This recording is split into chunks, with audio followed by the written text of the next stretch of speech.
from Sky. Jurgen, good afternoon. Good to see you. You love your football, you love the club, you love Liverpool, so why are you so convinced this is the right decision? Oh, I thought I said that in the other, what is it, statement or interview or whatever we had. With all the responsibility you have in this job and these kind of things, you have to be absolutely top of your own game. That's how it is, and I am. But I'm doing this for 24 years now, and I said that before, when you have the career I have had or have, I want to see that, it's pretty much impossible to start where I start and arrive at Liverpool. But if it becomes possible, then it's just because you absolutely invested everything you had, and that's what I always did, and it was never a problem. And I realized that my resources are not endless, and I preferred to pack absolutely everything in this season, and then have a break or whatever, or have to stop and these kind of things, because it's you realize it yourself. You're in a similar age. It's we are no young rabbits anymore, and we don't jump as high as we did, and all these kind of things, and that's how it is, and that's why and it was not. I didn't think about it on purpose, and let's have a think, how will it be? It just happened, and then I started thinking about it, and that was the moment when I knew this club, especially with the team we have, with all the super things we have in this club needs, on top of that, a manager and its top game and its top level. And when I cannot be there anymore, then I have to tell the people that 100%. The other situation would have been we go in the next season, and I realized, and then I knew it before, and get into it and try to get somehow through it. That's not how it should be, and that's why I told first the club the decision, then my coaches the decision, and since today everybody knows it, and that's it. That I love everything so much, and I think everybody believes me that it's the case, and still think it's the right thing to do. I can just tell you, I don't take these kind of things lightly. So I'm convinced it's right, and that's why I said it. Tom? Hi. Dan Rowan, BBC. Jurgen, it's obviously a big announcement. What are your emotions today? How do you feel? Is it a sense of sadness or perhaps relief? Yeah, it's the relief was there when I made a decision for myself. To be honest, that was another thing I realized. So I didn't know that it would be the case, but it was like that. Today it's mixed. It's mixed, but it's not. I'm not as emotional as I will be when it comes to an end finally, because I spoke today to the players. So let me say, the two important things I had to do was to tell our of course, have to tell the owners, that's clear, but then to tell our supporters and to tell the players. And I don't know 100% about the reaction of the supporters, but the reaction of the players was top. Just it was really good. We know each other so long that they know I don't say things like that and walk away or stuff like this. So I am here, and I'm fully here. And by the way, today I answer 500,000 questions if you want, but that's it then. So until the end of the season, because we have so many other things to do, and I'm fully in that. So there's not a lot of emotion here. I had some talks the last days when I had to tell other people slightly earlier than I tell the public, and there were some tears and stuff like this. But that's normal after such a long time together. But besides that, it's just the right thing to do, and I'm convinced as well in the right moment, because the club needs time to plan the future while we are sorting the present, and that's exactly what will happen now. And from that point of view, the emotions will come up. Relief is not there as well anymore, because I knew before how I feel about it. Yeah. Win? I think so. Yeah, I think so. Not just for the statistics, for the way we played. I'm really pleased. I think so. And did you see the goal coming, especially so late? Yeah, Apparently it was a replay, but yeah, the performance. To be honest, it's quite similar what I've done many years here. But all the time was Son or Kane for the quality with nothing they score. But yeah, today we performed incredibly well. What pleased you most? Everything, from the minute 1 until 95. Well, you were very animated with the players at the final whistle there. What was the message you're putting across to them? No, congratulate them. So we defend the title, and coming here, the draw was a little bit difficult, and we respond perfectly. Can you understand Tottenham being aggrieved with the nature of the goal? I think they obviously felt it might have been disallowed for a foul. I don't know because I didn't see the action. So, but the consistency in actions and the other actions, so I don't know. So I didn't see the actions, honestly. Nathan Ake has a good habit of coming up with winners in these games. Last year against Arsenal, the big games, and tonight as well, obviously the winner. Yeah, I have an incredible tempo. He has an incredible tempo, and our set pieces in attack is one of the best headers. And how important is it as well just to have avoided the replay? Yeah, but you have to replay. We got to replay with our fans. So perform here against that team, like they create a lot in every game. For the way they play and the courage we do with the ball, without the ball. So I'm really pleased.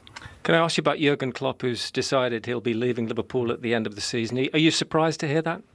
Yeah, a little bit. A little bit. A little bit. So he's an incredible manager, and I think I don't know him closely, but I think he's an incredible person as well. So I had the feeling that when the NLC is leaving, part of us, Man City is leaving too, have been our biggest rival, Liverpool in these years.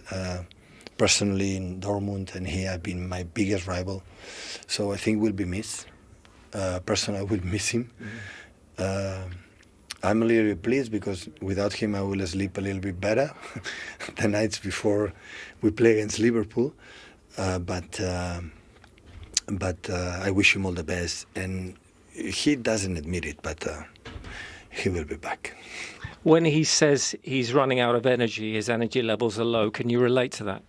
All the managers, yeah. When you are in many years in the same place, I understand completely. I felt that in Barcelona. So all the arguments I hear today, I listen about that, I understand completely. And what do you think will be the impact on Liverpool's team? They're doing so well this season. Yeah, like every season. You know, when they had all the squad and no injuries, always they compete for everything. It's not a surprise. So the level of consistency in being there had been and will be. We know that. Thank you very much. You're welcome. Things we went through together, the respect grew for you, the love grew for you, and the least thing I owe you is the truth. And that's the truth. It is an incredible resume when you look at what he's achieved at Liverpool, looking at the team he took over and the team he'll be leaving at the end of the season. It is quite the contrast. As we welcome in, Mark Ogden's with us, as is Frank Leboeuf, and live from his first day on holiday. Steve Why Nicol, couldn't you have done it yesterday? Steve Nicol joins us. Stevie, let's get your reaction first. You know, the first thing that came in my head when I saw the news was, what do we do now? I mean, that was exactly where I went. What do we do now? You know, this is not just a change of a manager. You know, Jurgen Klopp has put himself in a position where a club the size of Liverpool, it's almost, when you think of Liverpool now, you go straight to Klopp. You know, the club's nearly 150 years old. There's only been 3 managers that, regardless of whether you're 100 years old or a year old, you think of Shankly, you think of Paisley, and you think of Dalglish. Well, now, Jurgen Klopp is in that group.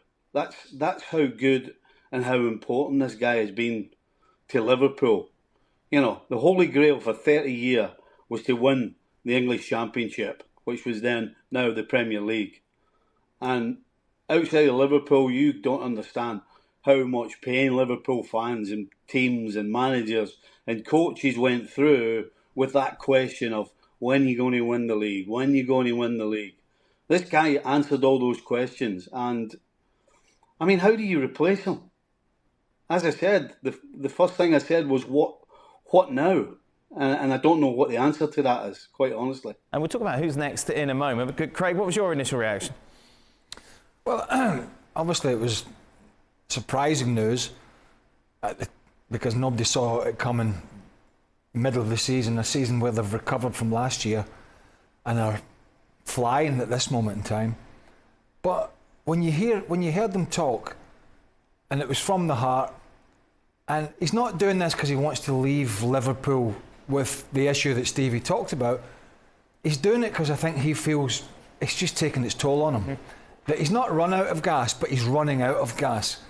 And he doesn't feel that he'll be able to give the commitment that he's given for this 8.5 years of turning this club around into one of the big, this team around into a team that's won the Premier League, won the Champions League, won domestic cup competitions in England, just seems to be going to cup final after cup final and has played some of the most amazing football and energetic football. When you think about Jurgen Klopp's Liverpool side, you think about watching a game at Anfield, and then pick out, say, the Barcelona game, the game where they were losing and came back. You just think about a Klopp side, you think about energy. Mm-hmm. And he's brought energy and dynamism back into this Liverpool team, this Liverpool crowd. And I think he's run out of that a little bit. And the press conferences, the travel, the day-to-day grind. And so, yeah, the big problem for Liverpool is where do they go next? I'm sure they'll figure it out. But I can totally understand him just saying, do you know what? There is more to life than just bashing your head away at it day after day after day, year after year. And so fair play to him. He's decided to take a step away and do what's right for him, which is, you cannot argue with that. Shaka, you told me your first thought was, of course, Stevie. I think many people are like, goodness me, how's Stevie going to handle this news? He's already got his hands full away at Disney. Listen, like most here in the East Coast of the US, I wake up to this news and it just doesn't make a whole lot of sense. If Jurgen Klopp had said this at this point last season when Liverpool weren't having a good season, you could understand. But Liverpool sitting top of the table as they are right now, and you just felt that it just didn't seem to add up. And then you go and I switched on that interview that he did with Liverpool TV, and it struck me how genuine he was, how human he was about it all. And then in a sense where the normal progression of things is for managers to run steel and their teams to run steel alongside them. So, and that it leads to the eventual dismissal of a manager. Here he is coming out and saying, listen, I'm running steel. I don't want the club to follow in that path.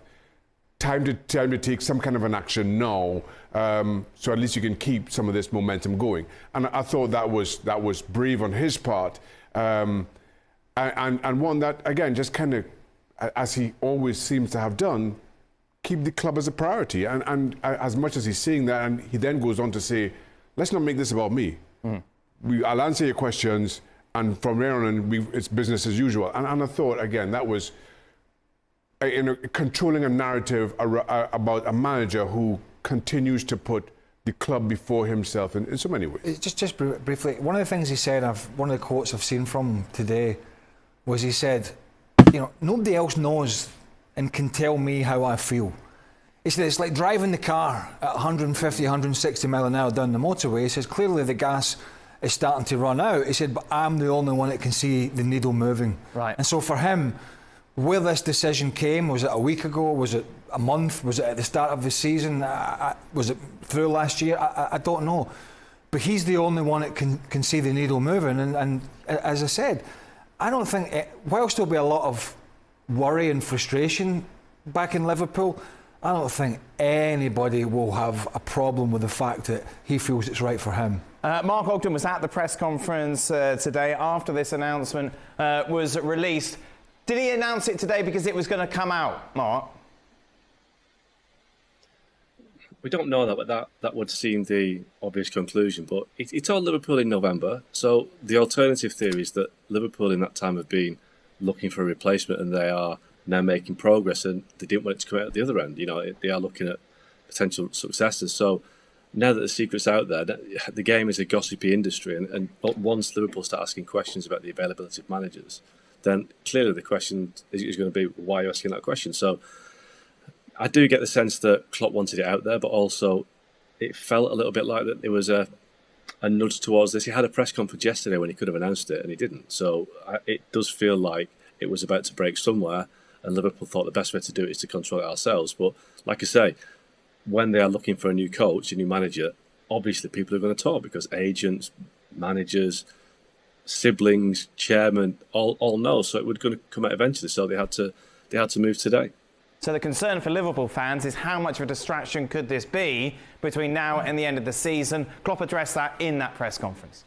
When you spoke to the players and they asked you the questions probably that we're all asking today, how did you ensure with them, or what was the message about making sure this isn't a distraction because you're still fighting on four fronts?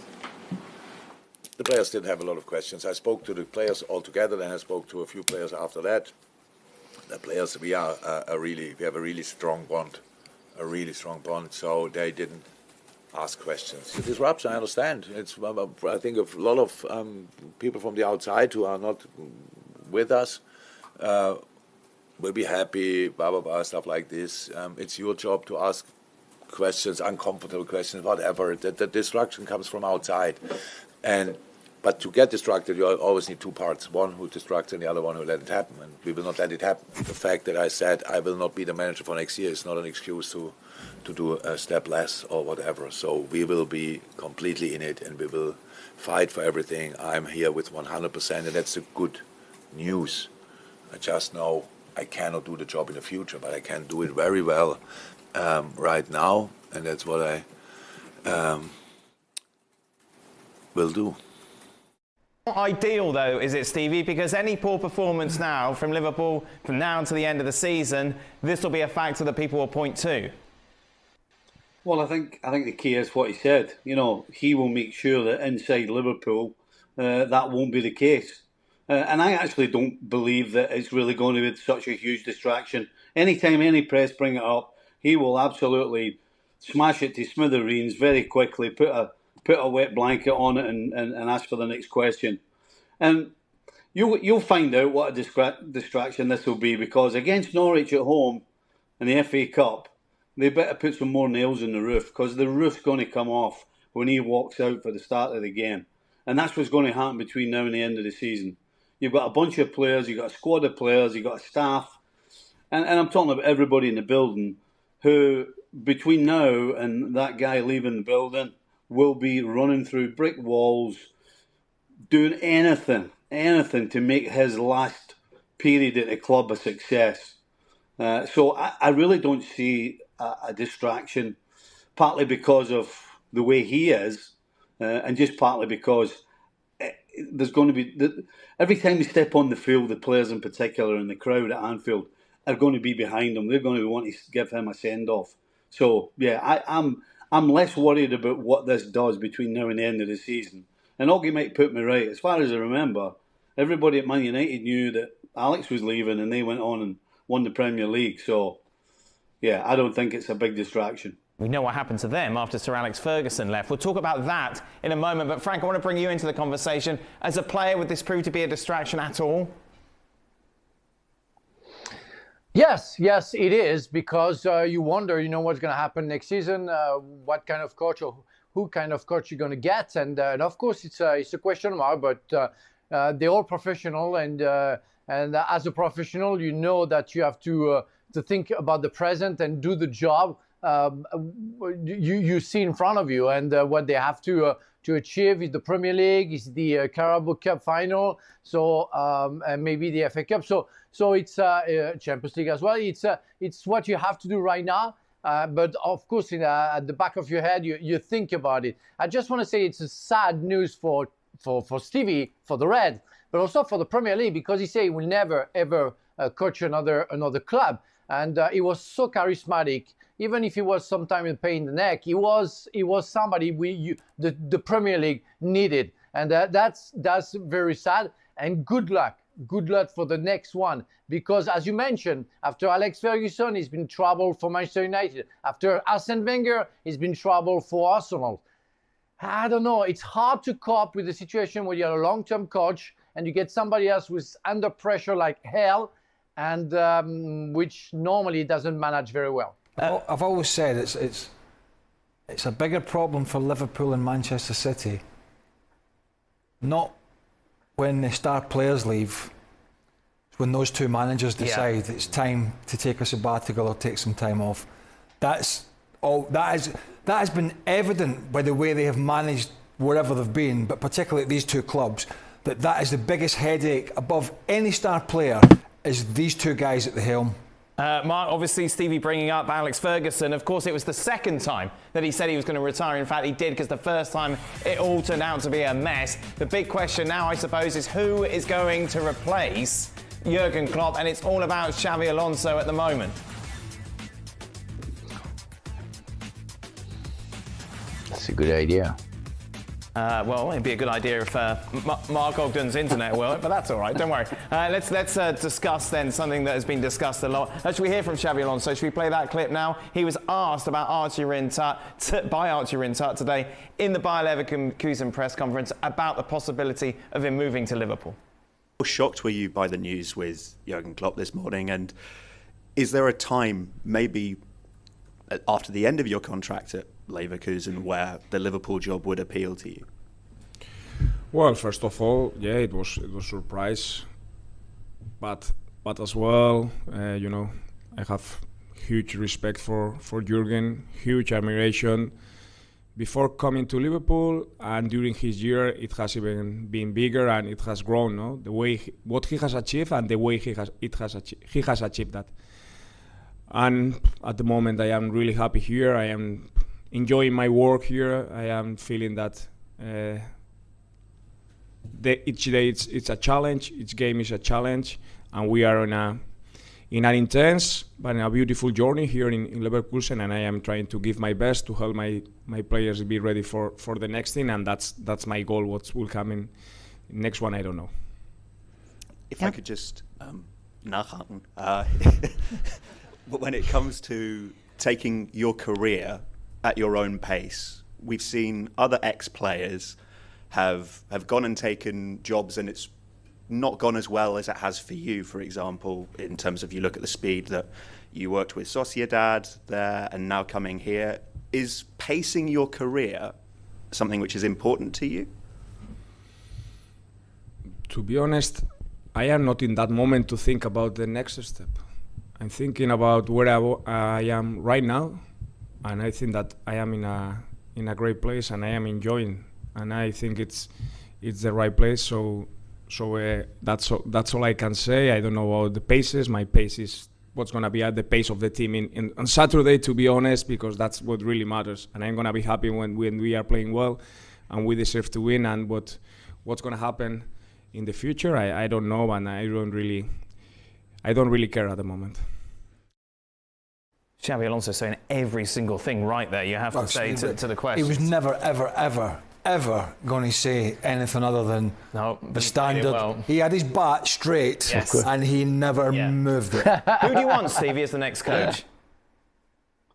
I absolutely don't know. Listen, it would be such a gamble. You know, that list that you put up, there's none of us can say there's a bad coach on it. Let's be honest. They're all good coaches. But to follow on from a guy like Klopp and to take a job the size of Liverpool, you need to be more than just a good coach. And Xabi Alonso, in his football experience as a coach and manager, I'm not so sure he's got that to fall back on. You know, he's never faced any adversity. Everything's been smooth. You know, you look at Klopp. For all the success he had at Dortmund, he had some bad times. You know, losing cup finals is hard, and then you go through a period where you actually nearly get relegated. I mean, these are all things that at the time you wish didn't happen, but it's part of your makeup. It's part of your psyche, and then when these things are thrown at you, all of a sudden you've got somewhere to go to deal with it. Xabi Alonso has none of that. So it would be a huge gamble for such a young coach to be thrust into the Liverpool job. Number one, just the fact that it's the Liverpool job. But number two, having to follow Jurgen Klopp. So right now, I really don't know. They're all good coaches, but do they have the character? And do they have that little X factor that the great managers have in order to take over and be a success at Liverpool? I really don't know right now. You might be looking a bit dour, isn't he? Who? Stevie. Well, why? Not exactly like the party at Disney. You think going to Disney changing that? I think you could be looking at somebody. Is this a poison chalice, whoever takes it? No.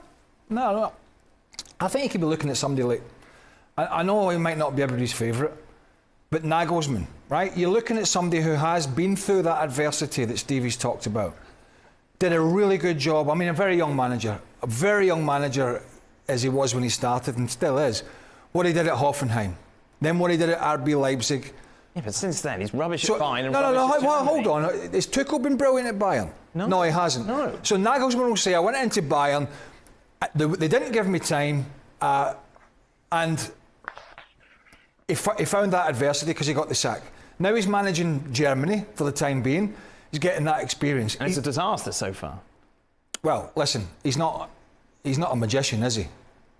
He's not. This German team's been on a downward spiral for a long, long time. All I'm saying is he's got something, and he's been through the ringer of going smaller clubs up to the big club in Bayern Munich. It is as big, if not bigger, than Liverpool, and he'll say he was not given time, right? But he has the energy, and he has more experience, certainly, than Xabi Alonso, to potentially have his hat in the ring and be in those lists to be talked about. I mean,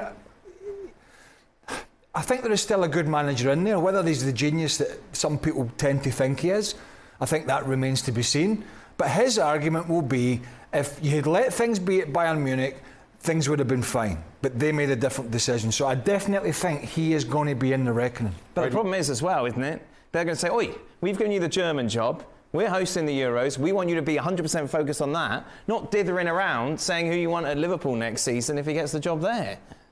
Well, I'll go. Do you think Xabi Alonso, who we've just Archie Rintot has interviewed today, given all that spiel about he's only thinking about the next game, they're all thinking about this. They're all thinking a step ahead. And yeah, he wants to listen. If he wins the league with Leverkusen, what an achievement that would be. Because he was thinking about the Real Madrid job before Ancelotti signed a new 2-year deal. He's looking at this going, well, I've really enjoyed my time there as a player. There's a reporter. I'm doing really well at the moment. I'm the front. Of course they're thinking about it, and so is Julian Nagelsmann. But there's that pressure now.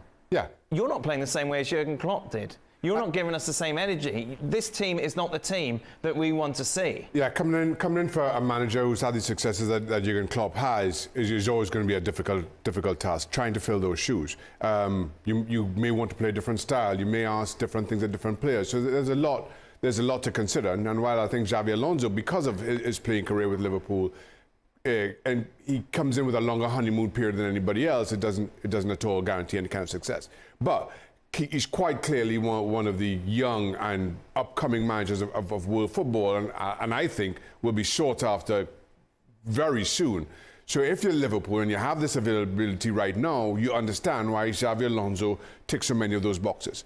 At the same time, of the list, and with De Zerbi coming in at second, I think that's a very good fit, especially when you consider Brighton's playing style and who Liverpool have shown themselves to be. In terms of playing style, that also is a really good fit. For me, I probably put Nagelsmann as third in that list. There's some very good coaches on there, but a really big job that I'm not sure who or how you handle that kind of pressure. Well, let's get a gauge off the man himself. Which one? Stevie, if I said to you Nagelsmann, what would be your reaction? It won't be positive. He's not in the mood. I don't disagree with what you said.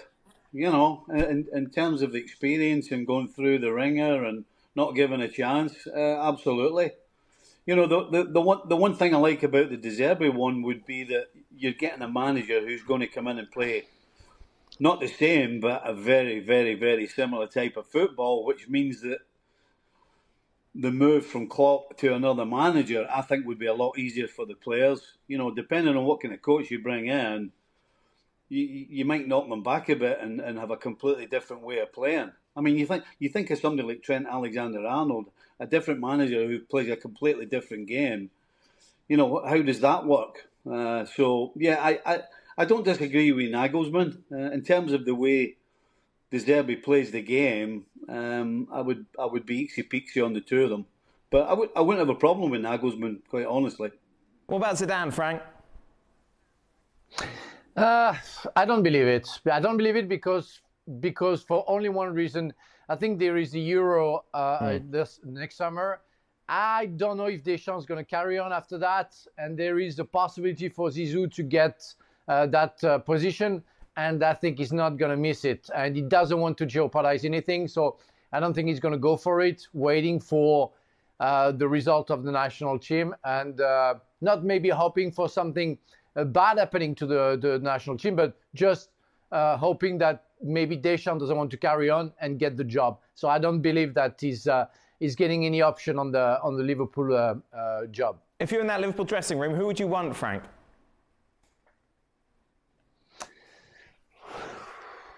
I really think that Xabi Alonso will be a fantastic option, especially if he wins the Bundesliga with Leverkusen. He's going to come. He knows the club. He knows how it works. The way he plays the football is going to suit. I think he's going to keep on doing what Klopp is doing. He's very clever about that, and I see him as the best option. De Zerbi is a second position for me, but really Xabi Alonso seems to be somebody very smart, like Klopp is, knows how to keep on building what Klopp has made for the past almost 9 years. So he will be my favorite. And as a player, I would be in the dressing room and say, well, I would love to have that guy because he seems to be the copy of Klopp. What about Tuchel? What about him trying to manoeuvre a scenario out of Bayern Munich? Because there's been, look, they're in a title race. They're not favourites at the moment. He might think, and we know he's been displeased with some aspects of the recruitment, not at all, because he got Harry Kane and one or two others. But everything to me just doesn't seem a bed of roses there with him. Right. And I don't know if there's any behind the scenes. He certainly has the experience. There is no, you couldn't. But is this style of football what Liverpool want? I can't answer that question. I'm just throwing it out there that it doesn't seem to me that it's a bed of roses between him and the hierarchy at Bayern Munich. He's a very experienced coach. I would not 100% rule out something like that happening. Stevie, I know we've got to let you go for the fireworks at some stage, so you're not on extra time. A lot of people have asked whether or not you'd be interested in the job. Oh yes, absolutely. I think that'd be very good. I've got loads of experience of bombing, so that'll come in handy. Well, at least you could give the Liverpool Echo some first-hand headlines. Oh yeah, imagine it. There you go. Yeah, imagine Stevie on the touchline. Stevie, were you flying at the time that all this happened? I was, yeah, and there was no internet or anything. And I somehow got a little message from Pete, the director, saying, "Can you come on?" I'm like, "Is he serious?" But of course, I had no idea that Klopp had announced he was leaving. I thought he was going to say, "Get a message from the pilot."